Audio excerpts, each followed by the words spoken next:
qarniyo fara badan hortood ku noolaan jiray. Saylac ganacsigeeda iyo dhaqaalaheedu waa mid ku xidhan dekada yar ee qadiimiga ee ku taala iyo baabuurta u kala gooshta Jamhuuriyadda Djibouti iyo Somaliland. Saylac waa magaalo taariikhi ah. Dhismayaasha Saylac intooda badani waa dhismayaal qadiimi ah oo muuqaalkooda laga dheehan karo taariikh guun ah, waxaana qof kasta oo dhismayaashaasi arkaa shaki la'aan u muuqanaya taariikhda ku duugan magaalada Saylac iyo kala fogaanshaha farqiga u dhaxeeya dhismayaasha dadka haatan nool ay dhistaan iyo kuwa qadiimiga ee quruumihii hore ay dhisteen. Saylac waxaa la sheegaa inay ku noolaan jireen qoomiyado kala gooni ah, kuwaasoo sida la sheegay ay ka mid ahaayeen Suudaani, Turkish, Masaari, Hindi, Boortaqiis iyo qaar kaloo badan. ilaa iyo xilligan xaafadaha Saylac ayaa u kala magacaaban sidii ay u kala deganaan jireen qoomiyadahaasi aynu soo sheegnay. Dhismayaasha intooda badani waa ay baabi'een, mid ayaa ka sii taagan. Waxaa iyadu la yaabkeeda leh dhowr qarni ka hor dadyowgii ku noolaan jiray magaaladan qadiimiga ee Saylac dhismayaashoodu waxay ahaayeen saro aad u dhaadheer iyo qalcado siyaabo mucjiso ah loo dhisay, halka waqtigan casriga ah dadka ku nool magaalo xeebeedda qadiimiga ee Saylac ay dhismayaashoodu daawadayaal yihiin kuwan aad arkaysaan. waxaa jira Saylac dhismo caan ah oo si weyn meelo badan oo dunida guudkeeda ah, gaar ahaan dhulka Soomaalidu degto, laga wada yaqaano. Dhismahani waa masjidka qadiimiga ah ee aad u maqasheen Masjidul Qiblatayn. waa masjid laba qiblo leh, waxaana uu ka mid yahay raadadkii dadkii ku noolaan jiray Saylac islaamka hortii ay kaga tageen. masjidka Qiblataynku dayac fara badan awgii waa uu burburay, sida dadku ay ii sheegeen dhowr jeer oo la isku dayay in wax laga qabtona ma aysan suurtagelin. Axmed Jaamac waa nin da'diisu ay u dhaxayso 55 ilaa 60 sano. Oday Axmed waxa uu wax badan uga soo taagnaa Saylac iyo waayaheeda. Axmed inta da'diisu tahay iyo waxyaabaha uu soo taagnaa ma dhamma nus qarni, hase yeeshee waxa uu wax badan ka soo gaaray duqeytidii magaalada Saylac hore ugu noolaan jirtay. waa kan Axmed oo gudaha masjidul qadiimiga ee Qiblataynka igaga waramaya taariikhda masjidkan iyo qaybo kamida sooyaalka taariikheed ee magaalada Saylac. taariikhdii dhacdooyinkii magaalada Saylac waxay ahayd magaalo taariikhi ah, waxay ahayd magaalo ganacsi laga soo bilaabo ilaa iyo qarnigii 5aad. waxay ahayd magaalo ganacsi, marka waxay ahayd xadaaradii adduunka ugu sarreysay ahayd caasimadda bariga Afrika. marka Saylac waxay xiriir toosa la lahayd dalka dhexdiisa adari oo kale. waqtiga baabuur ma qaadi jiray, waxa qaadi jiray awr 20,000 awr, 30,000 awr, 10,000 awr. intaasoo awr baa la kici jiray badeecada, dabeedna waxay geyn jireen adari. ka warramaynaana waxa weeye waa masjidkii Qiblataynka ee taariikhda caanka lahaa. marka waxa ka sii taagan Qiblataynka qaybtii dambe ee islaamku dhisay ayaa ka sii taagan. iminka tisaxdayd baa ka sii taagan. Qiblataynka horta waxa weeyaan masjidkii uu dhisay Nabi Ibraahim qarnigii 5aad. waxaa la rumaysan yahay inay ahayd magaalo ganacsi. asxaabtii Nabi Muhammad ee u soo hijrootay dhulka Xabashida ee ka soo carartay ciqaabtii Quraysheed, halkan waxay ugu yimaadeen masjidkii Nabi Ibraahim oo ka sii dhisan oo aan laga jeesan markaas. isla markaana waxay bilaabeen inay qibladii saxda ahayd ay dhisaan. waa qibladii labaad ee dambe. qiblada horena waxay ka soo jeeday Nabi Ibraahim bay ka soo jeeday. marka iyagu waxay fuliyeen amarkii Nabi Muhammad alayhi salaatu wasalaam. kan dayac badan baa ku dhacay. masjidkii dambena wuu burburay, waanu dhamaaday. waxa ka sii taagan dhagaxdii uun baa taala. 100 goor baa la yimiday, dad badan baa ballan qaaday inay dhisaan. weli cid wax ka qabatay ma jirto. sidii buu banaayay masjidkaasi oo taariikhi ah oo u baahan qayb laxad la ka geliya xagga taariikhda.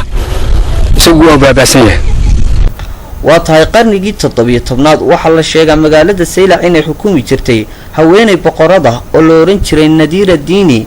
qarnigii 17aadna waxa qabsaday gabadh la yiraahdo magaceeda Nadiira Diini oo marka la qoomiyadaha la sii qaado kamida canfaryada oo ilaa hadda taariikhdeedii ama xabaalaheedii ay ka samaysan yihiin agagaarka Saylac ay ku jiraan. Saylac dadka ku nool qaarkood ayaa waxay aaminsan yihiin in quruumihii qarniyo hortood ku noolaa magaalada tan Saylac kolka ay dhintaan in la isku aasi jiray qofka iyo hantidiisa sida dahabka iyo waxyaabaha la midka ah. sida awgeed dadka qaarkood waxa ay qodaan dhulka kolka ay dhulkaasi qodaan qaarkood waxa ay ka heleen waslado yaryar oo maara kaatumo baraarugta waxa Soomaalidu u taqaano ee gacanta lagu xidho. Saleebaan waxa uu ka mid yahay dadka fikirkaasi qaba waxyaabahaas aynu soo sheegnayna dhulka hoostiisa ka helay. waa kan Saleebaan oo arintaasi aan wax ka weydiiyay. oo dhulkaan qodaa wax badan oo arkay oo hadda taa lacag barigood la isticmaali jiray oo ku qadiimi fogaan dadka qaarkii weydiiyay war maxay aan kuwani way ugu yahay qaarna markaan qoraaladii waxa arkay aan akhri ilaa Salaxdiin al-Ayyubi ku qoriyay aan arkay lacagaha maaraha footariyo kuulo waxyaabo fara badan oo dadkii hore isticmaali jiray baan ku arkay. waa tahay kullay kama aynu gayoonayno taariikhda magaalada qadiimiga ee Saylac ha yeeshee haddaynu halkaasi ku dhaafno bal aynu u kicitino dhinaca badweynta iyo jasiiradda caanka ee dalxiiska ee loo yaqaano Sacaadadiin.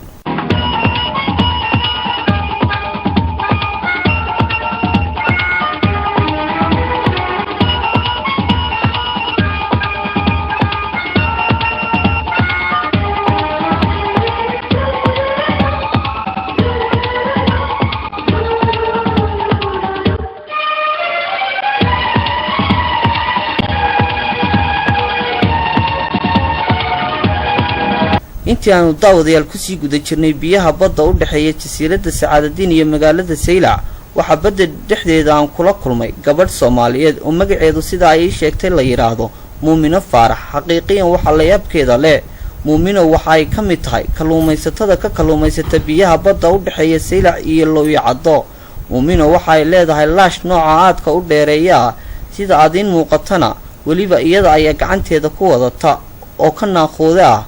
waxay intaasi sii dheer Muumino iyada iyo shaqaalaha kale laashka la saaraniba qof kastaaba dhankiisa ayuu witirka kalluunka lagu soo qabto ka tuuranaya oo badda ugala soo baxaya kalluunka. hore waxa u taqaaneen ragga kaliya ayaa badda ka kalluumaysta. waatan Muumino oo ka waramaysa muddada ay badda ka shaqeynaysay iyo sida ay ugu qanacsan tahay shaqadeeda. laashkana gacanteeda ku wata waxaan ka mid ahay ganacsi iyo kalluumaysatada reer Saylac.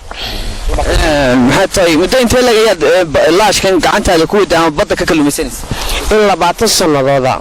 ka waran dakhliga iyo faa'iidada ka soo gasho ma ku qanacsan tahay? aniga laftooda way ugu filan tahay. halkeebaad kalluunka aad badda Muumino ka soo saartay u iibgeysa? Djibouti. waddanka Djibouti. bal ka waran fikirkan ama badda laashkan aad wadaado haweena dumar kale ma jiraan oo reer Saylac oo iyaguna laashash wato badda ka kalluumaysta? ma jiraan waxa weena wax badda ka shaqeeyaan kaligeyn baa jira. kaligaada aad ayaad u mahadsan tahay. haddii aan socdaalkeennii iyo jasiiradda Sacaadadiin sii wadano waatan jasiiradda aad u maqasheen Sacaadadiin. jasiiradda Sacaadadiin waxay dhanka bari ka xigtaa magaalada Saylac. Sacaadadiin waxay ku dhex taallaa biyaha badda waxayna masaafo ahaan u jirtaa magaalada Saylac qiyaastii 9 mayl. Sacaadadiin waa jasiirad ku caan baxday muuqaal cagaaran iyo deegaan qurxoon. waa jasiirad aad u dheer waxaana ka baxa dhir fara badan oo run ahaan ka siman bilicda iyo quruxda. waa tahay daawadayaal wali waxaanu ku guda jirnaa jasiiradda Sacaadadiin bal haatan aynu daawano muuqaalada kale iyo quruxda iyo bilicda jasiiradda Sacaadadiin.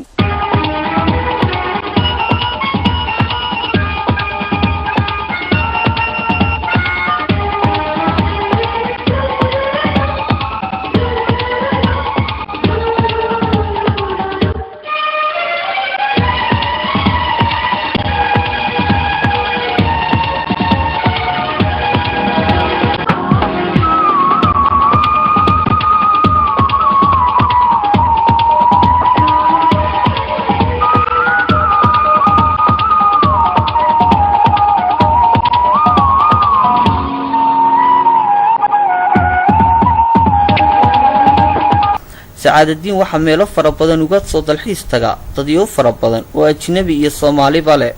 kasoo muuqaalka guud waxa jasiiradan dhex mara gacan aad u dheer. sidoo kale waxa ku nool xayawaano fara badan. xayawaanada jasiiradan ku guud nool kolka laga yimaado kalluunka iyo waxyaabaha kale ee ku hoos nool.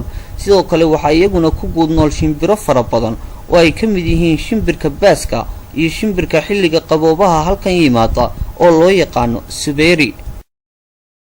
waa tahay daawadayaal barnaamijkeena Hereer iyo Hargeysa toddobaadkan iyo dhankayaga iyo magaalada qadiimiga ee Saylac jasiiradda Sacaadadiin intaas ayaanu ku dhaafaynaa. waa aniga Cabdirasaaq Yuusuf Cali oo idin leh nooli kulanteen haatan